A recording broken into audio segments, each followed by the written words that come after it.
ನಮಸ್ಕಾರ. ಈ ಹಿಂದೆ ನಾವು ಭಾರತದಲ್ಲಿ ಬ್ರಿಟಿಷ್ ಆಧಿಪತ್ಯದ ವಿಸ್ತರಣೆ ಬಗ್ಗೆ ಚರ್ಚೆ ಮಾಡ್ತಾ ಇದ್ವಿ. ಅದರಲ್ಲಿ ಮುಖ್ಯವಾಗಿ ಬ್ರಿಟಿಷರ ಕಂದಾಯ ಪದ್ಧತಿ ಬಗ್ಗೆ ನಾವು ನೋಡ್ತಾ ಇದ್ವಿ. ನಿನ್ನೆ ಕ್ಲಾಸಲ್ಲಿ ಲಾರ್ಡ್ ಕಾರ್ನ್ವಾಲಿಸ್ ಜಾರಿಗೊಳಿಸಿರ್ತಕ್ಕಂಥ ಕಾಯಂ ಜಮೀನ್ದಾರಿ ಪದ್ಧತಿ ಅಥವಾ ಸ್ಥಿರ ಭೂ ಕಂದಾಯ ಪದ್ಧತಿ ಬಗ್ಗೆ ನಾವು ಚರ್ಚೆ ಮಾಡಿದ್ವಿ. ಇವತ್ತು ಮುಖ್ಯವಾಗಿ ರೈತವಾರಿ ಪದ್ಧತಿ ಎಂಬ ಒಂದು ಕಂದಾಯ ನೀತಿ ಬಗ್ಗೆ ನಾವು ಇವತ್ತು ಚರ್ಚೆ ಮಾಡೋಣ.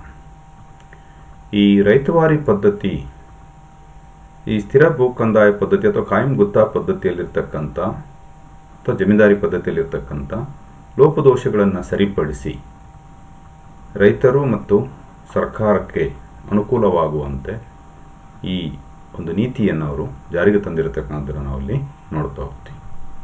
This system of land revenue was instituted in the late 18th century by Sir Thomas Munro. ಇದನ್ನು ಜಾರಿಗೊಳಿಸಿರ್ತಕ್ಕಂಥ ಯಾರು ಅಂದರೆ ಸರ್ ಥಾಮಸ್ ಮನ್ರೋ ಎಂಬುವರು 18ನೇ ಶತಮಾನದ ಉತ್ತರಾರ್ಧದಲ್ಲಿ ಇದನ್ನು ಜಾರಿಗೆ ತಂದಿರತಕ್ಕಂಥ ನಾವಲ್ಲಿ ನೋಡ್ತಾ ಹೋಗ್ತೀವಿ. ಗವರ್ನರ್ ಆಫ್ ಮಡ್ರಾಸ್ ಇನ್ 1820 ಅಂದರೆ ಸರ್ ಥಾಮಸ್ ಮನ್ರೋ ಮಡ್ರಾಸ್ನ ಗವರ್ನರ್ ಆಗಿದ್ದು 1820 ಇದನ್ನು ಜಾರಿಗೆ ತಂದಿರತಕ್ಕಂಥ ನಾವು ನೋಡ್ತಾ ಹೋಗ್ತೀವಿ. This was practised in the Madras Bombay areas as well as Assam and Coorg provinces. ವಿಶೇಷವಾಗಿ ಈ ಒಂದು ಪದ್ಧತಿಯನ್ನು ಅವನು ಮಡ್ರಾಸ್ ಪ್ರೆಸಿಡೆನ್ಸಿಯಲ್ಲಿ ಇದನ್ನು ಮೊದಲು ಜಾರಿಗೆ ತರ್ತಕ್ಕಂಥ ನೋಡ್ತಾ ಹೋಗ್ತೀವಿ. ಆನಂತರ ಬಾಂಬೆ ಕೆಲವು ಪ್ರದೇಶಗಳಲ್ಲಿ ಅಸ್ಸಾಂ ಮತ್ತು ಕೂರ್ಗ್ನಲ್ಲಿ ಮಡಿಕೇರಿಯಲ್ಲಿ ಇದನ್ನು ಜಾರಿಗೆ ತಂದಿರತಕ್ಕಂಥ ನಾವು ನೋಡ್ತಾ ಹೋಗ್ತೀವಿ. ರೈತ್ ಮೀನ್ಸ್ ಪೆಸೆಂಟ್ಸ್ ಕಲ್ಟಿವೇಟರ್ಸ್. ಹೆಸರೇ ಸೂಚಿಸುವಂತೆ ರೈತರೇ ಭೂಮಿಯ ಮಾಲೀಕರಾಗ್ತಕ್ಕಂಥದ್ದು. ಕಲ್ಟಿವೇಟರ್ಸ್, ಪೆಸೆಂಟ್ಸ್. ರೈತ್ ಮೀನ್ಸ್ ರೈತ ಅಂದರೆ ಪೆಸೆಂಟ್ಸ್ ಅಥವಾ ಕಲ್ಟಿವೇಟರ್, ಕೃಷಿಕರನ್ನು ಅರ್ಥವನ್ನು ಕೊಡ್ತಕ್ಕಂಥ ನೋಡ್ತಾರೆ. Here there were no middleman as in the ryotwari system. ಈ ಒಂದು ಪದ್ಧತಿಯಲ್ಲಿ ಯಾವುದೇ ರೀತಿಯ ಮಧ್ಯವರ್ತಿಗಳಿಗೆ ಅವಕಾಶವನ್ನು ನೀಡಲಿಲ್ಲ. But in permanent settlement system there were many mediators between government and peasants. But ಈ ಕಾಯಂ ಜಮೀನ್ದಾರಿ ಪದ್ಧತಿ ಅಥವಾ ಸ್ಥಿರ ಭೂಕಂದಾಯ ಪದ್ಧತಿಯಲ್ಲಿ ಸರ್ಕಾರ ಮತ್ತು ರೈತರ ನಡುವೆ ಅನೇಕ ಮಧ್ಯವರ್ತಿಗಳಿಗೆ ಅವಕಾಶ. ಜಮೀನ್ದಾರರು ತುಂಡು ಹಿಡುವಳಿಗಳನ್ನು ಬೇರೆಯವರಿಗೆ ನೀಡಿ ಅವರ ಮೂಲಕ ಕೂಡ ವಸೂಲಿ ಮಾಡ್ತಾ ಇದ್ರಿಂದ ಅಲ್ಲಿ ಮಧ್ಯವರ್ತಿಗಳಿಗೆ ಹೆಚ್ಚಿನ ಅವಕಾಶ ಆಗ್ತದೆ. ರೈತರ ಶೋಷಣೆ ಆಗ್ತಿತ್ತು, ಸರ್ಕಾರಕ್ಕೂ ಕೂಡ ನಷ್ಟ ಆಗ್ತಿತ್ತು. ಬಟ್ ಇಲ್ಲಿ ಯಾವುದೇ ರೀತಿ ಮಧ್ಯವರ್ತಿಗಳಿಗೆ ಅವಕಾಶವನ್ನು ನೀಡಲಿಲ್ಲ. Permanent settlement system did not fruitful to government in future or in long time.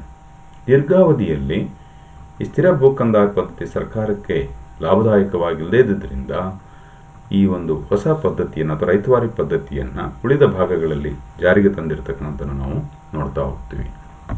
ಹಾಗಾದರೆ ಈ ರೈತವಾರಿ ಪದ್ಧತಿಯ ಪ್ರಮುಖ ಲಕ್ಷಣಗಳೇನು ಅಂತೇಳಿ ನಾವು ನೋಡ್ತಾ ಹೋಗ್ತೀವಿ. In this system the peasants cultivators were regarded as the owners of the land. ಈ ಒಂದು ಪದ್ಧತಿಯಲ್ಲಿ ರೈತರೇ, ಕೃಷಿಕರೇ ಭೂಮಿಯ ಮಾಲೀಕರಾಗಿರ್ತಕ್ಕಂಥದ್ದನ್ನು ನಾವಲ್ಲಿ ನೋಡ್ತೀವಿ. Owners of the land. Zamindari ಪದ್ಧತಿಯಲ್ಲಿ ಹೇಗೆ ಕಂದಾಯವನ್ನು ವಸೂಲಿ ಮಾಡ್ತಕ್ಕಂಥ ಅಧಿಕಾರಿಗಳು ಅಥವಾ ಹರಾಜುದಾರರೇ ಭೂಮಿಯ ಮಾಲೀಕರಾದರು, ಇಲ್ಲಿ ತಲೆತಲಾಂತರದಿಂದ ವ್ಯವಸಾಯವನ್ನು ಮಾಡ್ಕೊಂಡು ಬಂದಿರತಕ್ಕಂಥ ರೈತರನ್ನೇ ಭೂಮಿಯ ಮಾಲೀಕರನ್ನಾಗಿ ಮಾಡಿರ್ತಕ್ಕಂಥದ್ದನ್ನು ನಾವಲ್ಲಿ ನೋಡ್ತೇವೆ. Cultivators were regarded as the owners of the land. They had ownership right, could sell, mortgage, gift and transfer their next heirs. ರೈತರೇ ಭೂಮಿಯ ಮಾಲೀಕರಾಗಿದ್ದು ಸಂಪೂರ್ಣವಾಗಿ ಭೂಮಿಯ ಮಾಲೀಕತ್ವವನ್ನು ಹೊಂದೋದ್ರ ಮೂಲಕ ಅದನ್ನು ಮಾರಾಟ ಮಾಡ್ತಕ್ಕಂಥ, ಅಡ ಇಡ್ತಕ್ಕಂಥ, ದಾನ ಮಾಡ್ತಕ್ಕಂಥ ಅಥವಾ ತಮ್ಮ ಮುಂದಿನ ಪೀಳಿಗೆಗೆ ಅದನ್ನು ವರ್ಗಾಯಿಸ್ತಕ್ಕಂಥ, ಹಸ್ತಾಂತರಿಸ್ತಕ್ಕಂಥ ಸಂಪೂರ್ಣ ಅಧಿಕಾರವನ್ನು ಇಲ್ಲಿ ರೈತರು ಪಡ್ಕೊಂಡಿರ್ತಾರೆ. ಅಲ್ಲಿ ಜಮೀನ್ದಾರ ಪಡ್ಕೊಂಡಿರಲಿ, ರೈತರೇ ಪಡ್ಕೊಂಡಿರ್ತಕ್ಕಂಥದ್ದನ್ನು ನಾವು ನೋಡ್ತಾ ಹೋಗ್ತೀವಿ. The taxes were directly collected by the government from the peasants. ಇಲ್ಲಿ ಭೂ ಕಂದಾಯವನ್ನು ನೇರವಾಗಿ ರೈತರಿಂದನೇ ಸರ್ಕಾರ ವಸೂಲಿ ಮಾಡ್ತಕ್ಕಂಥದ್ದು. ಯಾವುದೇ ಮಧ್ಯವರ್ತಿಗಳಿರಲಿಲ್ಲ, ಮೀಡಿಯೇಟರ್ಸ್ ಇರಲಿಲ್ಲ, ಅಥವಾ ಯಾವುದೇ ಏಜೆನ್ಸಿಗಳಿಗೆ ಇಲ್ಲಿ ಅವಕಾಶ ಇರಲಿಲ್ಲ ಅಂತೇಳಿ ನಾವು ನೋಡ್ತಾ ಹೋಗ್ತೀವಿ. The rate were 50% in dry land, 60% in wet land. ಭೂ ಕಂದಾಯ 50% ಉತ್ಪಾದನೆಯ 50% ಒಣ ಭೂಮಿಯಲ್ಲಿ ರೈತರು ಪಾವತಿಸಬೇಕಾಯಿತು. ನೀರಾವರಿ ಭೂಮಿಯಲ್ಲಿ 60% ಉತ್ಪಾದನೆಯನ್ನು ಭೂಕಂದಾಯವನ್ನಾಗಿ ಸರ್ಕಾರಕ್ಕೆ ಅವರು ಪಾವತಿಸಬೇಕಾಯಿತು. The rates were high and unlike the permanent system. ಈ ಒಂದು ವ್ಯವಸ್ಥೆಯಲ್ಲಿ ಭೂಕಂದಾಯ ಕೂಡ ಅತಿಯಾಗಿರ್ತಕ್ಕಂಥದ್ದನ್ನು ನೋಡ್ತಾ ಹೋಗ್ತೀವಿ. ಆಮೇಲೆ ಈ ಸ್ಥಿರ ಭೂಕಂದಾಯ ಪದ್ಧತಿಯಂತೆ ಒಂದೇ ರೀತಿ ಇರಲಿಲ್ಲ. ದೇವರ್ ಓಪನ್ ಇನ್ ಬೀಯಿಂಗ್ ಇನ್ಕ್ರೀಸ್ಡ್. ಇದರಲ್ಲಿ ಬದಲಾವಣೆಗಳಿಗೆ ಅವಕಾಶ ಇರ್ತಕ್ಕಂಥ ನೋಡ್ತೀವಿ. ಸ್ಥಿರವಾಗಿರಲಿಲ್ಲ, ಭೂಕಂದಾಯ ಸ್ಥಿರವಾಗಿರಲಿಲ್ಲ. ಯಾವುದೇ ಸಂದರ್ಭದಲ್ಲಿ ಇದನ್ನು ಬದಲಾಯಿಸ್ತಕ್ಕಂಥ, ಹೆಚ್ಚು ಮಾಡ್ತಕ್ಕಂಥ ಅಥವಾ ಕಡಿಮೆ ಮಾಡ್ತಕ್ಕಂಥ ಅವಕಾಶಗಳು ಈ ರೈತವಾರಿ ಪದ್ಧತಿಯಲ್ಲಿ ಇರ್ತಕ್ಕಂಥದ್ದನ್ನು ನಾವು ನೋಡ್ತೇವೆ.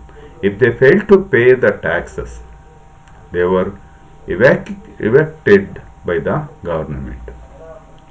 ಒಂದು ವೇಳೆ ಅವರು ನಿಗದಿತ ಅವಧಿಯಲ್ಲಿ ಏನು ಸನ್ಸೆಟ್ ಆಕ್ಟ್ ಅಂತ ಹೇಳ್ತೀವೋ, ಸೂರ್ಯಾಸ್ತ ಕಾಯ್ದೆ, ಆ ಕಾಯ್ದೆ ಅನ್ವಯ ರೈತರು ಕೂಡ ನಿಗದಿತ ಅವಧಿಯಲ್ಲಿ ಕಂದಾಯವನ್ನು ಪಾವತಿಸ್ತಾ ಇದ್ದರೆ ಅವರ ಭೂಮಿಯನ್ನು ಸರ್ಕಾರ ವಶಪಡಿಸಿಕೊಂಡು ರೈತರನ್ನು ಹೊರಹಾಕ್ತಾ ಇತ್ತು. ಇದು ಈ ರೈತವಾರಿ ಪದ್ಧತಿಯ ಪ್ರಮುಖ ಲಕ್ಷಣಗಳು ಅಂತೇಳಿ ನಾವಿಲ್ಲಿ ಮುಖ್ಯವಾಗಿ ನೋಡ್ತಾ ಹೋಗ್ತೀವಿ. ಹಾಗಾದರೆ ಇದರ ಅನುಕೂಲಗಳು ಏನು? ಸರ್ಕಾರ ಮತ್ತು ರೈತರಿಗಾಗಿರ್ತಕ್ಕಂಥ ಅನುಕೂಲಗಳೇನೆಂದರೆ, the advantages of this system are elimination of middlemans. ಇದರಲ್ಲಿ ಅತ್ಯಂತ ಪ್ರಮುಖವಾಗಿರ್ತಕ್ಕಂಥ ಒಂದು ಅನುಕೂಲ ಅಂದರೆ, ಲಾಭ ಅಂದರೆ, ಮಧ್ಯವರ್ತಿಗಳನ್ನು ತೆಗೆದು ಹಾಕಿರ್ತಕ್ಕಂಥ. ರೈತರು ಮತ್ತು ಸರ್ಕಾರದ ನಡುವೆ ಯಾವುದೇ ರೀತಿಯ ಮಧ್ಯವರ್ತಿಗಳಿಗೆ, ಶೋಷಣೆಗಾರರಿಗೆ ಇಲ್ಲಿ ಅವಕಾಶ ಇರಲಿಲ್ಲ. ರೈತರೇ ನೇರವಾಗಿ ಸರ್ಕಾರದೊಂದಿಗೆ ಸಂಪರ್ಕವನ್ನು ಹೊಂದಿದ್ರು. ಹಾಗಾಗಿ ಯಾವುದೇ ರೀತಿಯ ಮಧ್ಯವರ್ತಿಗಳಿರಲಿಲ್ಲ. ಹೂ ಆಫನ್ ಅಪ್ರೆಸ್ಡ್ ವಿಲೇಜರ್ಸ್. ಸೊ ಈ ಮಧ್ಯವರ್ತಿಗಳು ರೈತರನ್ನು ಶೋಷಣೆಗೆ ಗುರಿಪಡಿಸ್ತಾ ಇದ್ರು. And an assessment of the tax on land actually cultivated and not merely occupied. So ಕಂದಾಯವನ್ನು ಕೂಡ ಅಷ್ಟೇ, ಯಾರು ಕೃಷಿ ಭೂಮಿಯನ್ನು ವ್ಯವಸಾಯ ಮಾಡ್ತಾರೋ ಅಷ್ಟಕ್ಕೆ ಮಾತ್ರ ಕಂದಾಯವನ್ನು ಪಾವತಿಸಬೇಕಾಗಿತ್ತು. ಉಳಿದ ಭೂಮಿಗೆ ಅವಶ್ಯಕತೆ ಇರಲಿಲ್ಲ. ಆಮೇಲೆ upsetting these advantages was the cost of detail measurement and individual collection. ಈ ಒಂದು ಪದ್ಧತಿ ಪ್ರಮುಖವಾಗಿ ಭೂಮಿಯ ಸಂಪೂರ್ಣ ಮಾಹಿತಿಯನ್ನು ದಾಖಲಿಸಲಿಕ್ಕೆ, ಜೊತೆಗೆ ಭೂಮಿಯ ಮೋಜಣಿಗೆ ಅವಕಾಶ ಮಾಡಿಕೊಡ್ತು. ಜೊತೆಗೆ ಒಬ್ಬ ವ್ಯಕ್ತಿ ಎಷ್ಟು ಭೂಮಿಯನ್ನು ಹೊಂದಿದೆ ಅನ್ನೋದನ್ನು ಸ್ಪಷ್ಟವಾಗಿ ತೀರ್ಮಾನಿಸಲಿಕ್ಕೆ ಅನುಕೂಲವಾಯಿತು. ಇದು ಅತಿ ಪ್ರಮುಖವಾಗಿರ್ತಕ್ಕಂಥ ಒಂದು ಅಂಶ ಅಂತೇಳಿ ನಾವು ನೋಡ್ತಾ ಹೋಗ್ತೀವಿ. Politically the British got big supports of presents in this reason. ಈ ರೈತವಾರಿ ಪದ್ಧತಿಯನ್ನು ಜಾರಿಗೊಳಿಸಿರ್ತಕ್ಕಂಥ ಪ್ರದೇಶಗಳಲ್ಲಿ ಒಂದು ಬಹುದೊಡ್ಡ ಸಮುದಾಯ ಬ್ರಿಟಿಷರಿಗೆ ಬೆಂಬಲವಾಗಿ ನಿಂತಿರ್ತಕ್ಕಂಥದ್ದನ್ನು ನಾವು ನೋಡ್ತಾ ಹೋಗ್ತೀವಿ. ರೈತರು, ಬಹುಸಂಖ್ಯಾತ ರೈತರು ರೈತವಾರಿ ಪದ್ಧತಿಯಲ್ಲಿ ಭೂಮಾಲೀಕತ್ವವನ್ನು ಪಡೆದುಕೊಂಡಿದ್ದರಿಂದ ಸಹಜವಾಗಿ ಅವರು ಬ್ರಿಟಿಷರಿಗೆ ನಿಷ್ಠೆಯಿಂದಿರ್ತಕ್ಕಂಥದ್ದನ್ನು ಅಥವಾ ಬೆಂಬಲವಾಗಿರ್ತಕ್ಕಂಥದ್ದನ್ನು ನಾವು ನೋಡ್ತಾ ಹೋಗ್ತೀವಿ. It developed the agriculture. ರೈತರೇ ಭೂಮಾಲೀಕರಾಗಿದ್ದರಿಂದ ಹೆಚ್ಚು ಶ್ರಮವಹಿಸಿ ಅವರು ದುಡಿದು ಹೆಚ್ಚು ಲಾಭ ಗಳಿಸಲಿಕ್ಕೆ ಮುಂದಾಗಿರ್ತಕ್ಕಂಥದ್ದು, ಅಥವಾ ಬರಡು ಭೂಮಿಯನ್ನು ಕೃಷಿ ಭೂಮಿಯನ್ನಾಗಿ ಪರಿವರ್ತಿಸುವುದರ ಮೂಲಕ ಕೃಷಿಯ ಬೆಳವಣಿಗೆಗೆ ಇದು ಸಹಾಯಕವಾಗಿರ್ತಕ್ಕಂಥದ್ದನ್ನು ನಾವಲ್ಲಿ ನೋಡ್ತಾ ಹೋಗ್ತೀವಿ. Presents had direct contact with government. ರೈತರು ನೇರವಾಗಿ ಸರ್ಕಾರದೊಂದಿಗೆ ಸಂಪರ್ಕವನ್ನು ಹೊಂದಿದ್ದರಿಂದ ಸಹಜವಾಗಿ ವ್ಯವಸಾಯದ ಅಭಿವೃದ್ಧಿಗೆ ಇದು ಸಹಾಯಕವಾಗಿರ್ತಕ್ಕಂಥದ್ದನ್ನು ನಾವು ಮುಖ್ಯವಾಗಿ ನೋಡ್ತಾ ಹೋಗ್ತೀವಿ. Next demerits. The peasants had to bear a high tax rate. ಈಗ ರೈತವಾರಿ ಪದ್ಧತಿಯ ಒಂದು ಪ್ರಮುಖ ಲೋಪದೋಷ ಏನಂದರೆ, the revenue was very high. ಭೂ ಕಂದಾಯ ಅತ್ಯಧಿಕವಾಗಿರ್ತಕ್ಕಂಥದ್ದು ನೋಡ್ತಾ ಹೋಗ್ತೀವಿ. ನೀರಾವರಿ ಭೂಮಿ 60% ಉತ್ಪಾದನೆಯನ್ನು ಅವರು ಪಾವತಿಸಬೇಕಾಗಿತ್ತು. ಬರಡು ಭೂಮಿಯಲ್ಲಿ 50%. ಮಳೆ ಬರಲಿ ಬರದೇ ಇರಲಿ, ಬೆಳೆ ಬರಲಿ ಬೆಳೆ ಬರದೇ ಇರಲಿ, ಪ್ರವಾಹ ಅಥವಾ ಕ್ಷಾಮದಿಂದ ನಷ್ಟವಾದರೂ ಕೂಡ ರೈತರು ಕಡ್ಡಾಯವಾಗಿ ಅತ್ಯಧಿಕ ಪ್ರಮಾಣದ ಕಂದಾಯವನ್ನು ಸರ್ಕಾರಕ್ಕೆ ಪಾವತಿಸಬೇಕಾಗಿತ್ತು. ಇದರಿಂದ ಏನಾಗ್ತಿತ್ತು, ರೈತರು ಕಂದಾಯವನ್ನು ಪಾವತಿಸ್ತಾ ಇದ್ದರೆ ತಮ್ಮ ಭೂಮಿಯ ಮಾಲೀಕತ್ವವನ್ನು ಕಳೆದುಕೊಳ್ತಾ ಇದ್ದರು. ಇದು ಇದರಲ್ಲಿ ಒಂದು ಪ್ರಮುಖವಾಗಿರ್ತಕ್ಕಂಥ ಲೋಪದೋಷ ಅಂತೇಳಿ ನಾವು ನೋಡ್ತಾ ಇದ್ದೀವಿ. ಇದರ ಪರಿಣಾಮ ಏನಾಯಿತು ಅಂದರೆ, ಸಹಜವಾಗಿ ಕೃಷಿ ಕ್ಷೀಣಿಸಲಾರಂಭಿಸ್ತದೆ. ಯಾಕಂದರೆ ತೆರಿಗೆಯ ಪ್ರಮಾಣ, ಕಂದಾಯದ ಪ್ರಮಾಣ ಅಧಿಕವಾಗಿದ್ದರಿಂದ ರೈತರು ತಾವು ದುಡಿದ ಬಹುಪಾಲನ್ನು ಸರ್ಕಾರಕ್ಕೆ ಕಂದಾಯ ರೂಪದಲ್ಲಿ ಪಾವತಿಸಿ ರೈತರು ಬಡತನಕ್ಕೆ ತಳ್ಳಲ್ಪಟ್ಟಿರ್ತಕ್ಕಂಥದ್ದನ್ನು ನಾವು ನೋಡ್ತಾ ಹೋಗ್ತೀವಿ. The tax had to be paid irrespective even if the crops fail due to factors like drought or floods.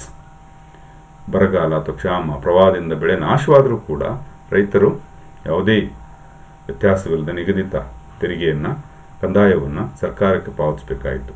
During such times peasants were reduced to starvation level due to the requirement to pay the tax. ಇಂಥ ಸಂದರ್ಭಗಳಲ್ಲಿ ನೈಸರ್ಗಿಕ ವಿಕೋಪಗಳು ಉಂಟಾದಂಥ ಸಂದರ್ಭಗಳಲ್ಲಿ ರೈತರು ತೀವ್ರ ಬಡತನಕ್ಕೆ, ಹಸಿವಿಗೆ ತುತ್ತಾಗ್ತಾ ಇದ್ರು ಅಂತೇಳಿ ನೋಡ್ತಾ ಹೋಗ್ತೀವಿ. This could even lead the wide spread famines. ಇದು ವಿಶೇಷವಾಗಿ ತೀವ್ರವಾಗಿರತಕ್ಕಂಥ ಕ್ಷಾಮಗಳಿಗೂ ಕೂಡ ಅವಕಾಶವನ್ನು ಮಾಡಿಕೊಡ್ತಾ ಇತ್ತು. Tax had to be paid only in cash. That is the major problem. ರೈತವಾರಿ ಪದ್ಧತಿಯಲ್ಲಿ ರೈತರು ತಾವು ಬೆಳೆದಿರ್ತಕ್ಕಂಥ ಬೆಳೆಯನ್ನು ಸರ್ಕಾರಕ್ಕೆ ಪಾವತಿಸಲಿಕ್ಕೆ ಅವಕಾಶ ಇರಲಿಲ್ಲ. ನಗದು ರೂಪದಲ್ಲಿ ಪಾವತಿಸಬೇಕು. ಒಂದು ವೇಳೆ ಬೆಲೆ ಕುಸಿದು ಹೋದರೆ ರೈತರು ಹೆಚ್ಚು ನಷ್ಟವನ್ನು ಅನುಭವಿಸ್ತಾ ಇದ್ರು, ಅಥವಾ ತಮ್ಮ ಬೆಳೆಯ ಸಂಪೂರ್ಣ ಭಾಗವನ್ನು ಕಂದಾಯ ರೂಪದಲ್ಲಿ ಅವರು ಪಾವತಿಸಬೇಕಾಗಿತ್ತು. The problem of money lenders came into the show. ನಗದು ರೂಪದಲ್ಲಿ ಕಂದಾಯವನ್ನು ಪಾವತಿಸಬೇಕಾಗಿದ್ದರಿಂದ ಸಹಜವಾಗಿ ಹಣಕಾಸಿನ ಲೇವಾದೇವಿಗಾರರು ಪ್ರಾಮುಖ್ಯತೆಯನ್ನು ಪಡ್ಕೊಂಡಿರ್ತಾರೆ ಅಥವಾ ಮುಂದೆ ಬಂದಿರತಕ್ಕಂಥದ್ದು ನೋಡ್ತಾ ಹೋಗ್ತಾರೆ. They further burden the peasants with heavy interest. ಸೂರ್ಯಾಸ್ತ ಕಾಯ್ದೆಯೊಳಗೆ ಭೂಕಂದಾಯವನ್ನು ಪಾವತಿಸಬೇಕಾಗಿದ್ದರಿಂದ, ನಗದು ರೂಪದಲ್ಲೇ ಪಾವತಿಸಬೇಕಾಗಿದ್ದರಿಂದ ರೈತರು ಅನೇಕ ಸಂದರ್ಭಗಳಲ್ಲಿ ಈ ಲೇವಾದೇವಿಗಾರರಿಂದ 100-200% ಬಡ್ಡಿಗೆ ಸಾಲವನ್ನು ಪಡೆದು ಸರ್ಕಾರಕ್ಕೆ ಪಾವತಿಸಬೇಕಾಗ್ತಾ ಇತ್ತು. ಒಂದು ವೇಳೆ ಪಾವತಿಸ್ತಾ ಇದ್ದರೆ ಭೂಮಿಯ ಮಾಲೀಕತ್ವವನ್ನು ಕಳೆದುಕೊಳ್ತಾ ಇದ್ರು, ಅಥವಾ ಭೂಮಿಯನ್ನೇ ಕಳೆದುಕೊಂಡವರು ಭೂರಹಿತ ಕೃಷಿ ಕಾರ್ಮಿಕರಾಗ್ತಿದ್ರು. ಅದರ ಜೊತೆಗೆ ಈ ಲೇವಾದೇವಿಗಾರರು ಕೂಡ, ಸರ್ಕಾರದ ಜೊತೆಗೆ ಲೇವಾದೇವಿಗಾರರು ಕೂಡ ರೈತರನ್ನು ಶೋಷಣೆ ಮಾಡಲಿಕ್ಕೆ ಪ್ರಾರಂಭಿಸಿರ್ತಕ್ಕಂಥದ್ದನ್ನು ನಾವಿಲ್ಲಿ ನೋಡ್ತಾ ಹೋಗ್ತೀವಿ. ವಿಶೇಷವಾಗಿ ಈ ಲೇವಾದೇವಿಗಾರರು 100% ಅಥವಾ 200%ನಷ್ಟು ತೆರಿಗೆ ಬಡ್ಡಿಯನ್ನು ವಿಧಿಸಿ ಸಾಲವನ್ನು ನೀಡ್ತಾ ಇದ್ದರಿಂದ, ಸಾಲಕ್ಕೆ ಭೂಮಿಯನ್ನು ಅಡಮಾನವಾಗಿಟ್ಟುಕೊಳ್ಳಲು ಪ್ರಾರಂಭಿಸಿದ್ರಿಂದ ಅನೇಕ ಸಂದರ್ಭಗಳಲ್ಲಿ ರೈತರು ಸರ್ಕಾರಕ್ಕೆ ಅಥವಾ ಲೇವಾದೇವಿಗಾರರಿಗೆ ಸಾಲವನ್ನು ತೀರಿಸಲಾಗದೆ ತಮ್ಮ ಭೂಮಿಯನ್ನೇ ಕಳೆದುಕೊಂಡು ಪುನಃ ದೀರ್ಘಾವಧಿಯಲ್ಲಿ ರೈತರು ಭೂರಹಿತ ಕೃಷಿ ಕಾರ್ಮಿಕರಾಗಿ ಅಥವಾ ಜೀತದಾಳುಗಳಾಗಿ ಪರಿವರ್ತನೆಗೊಂಡಿರ್ತಕ್ಕಂಥದ್ದನ್ನು ನಾವು ನೋಡ್ತಾ ಹೋಗ್ತೀವಿ.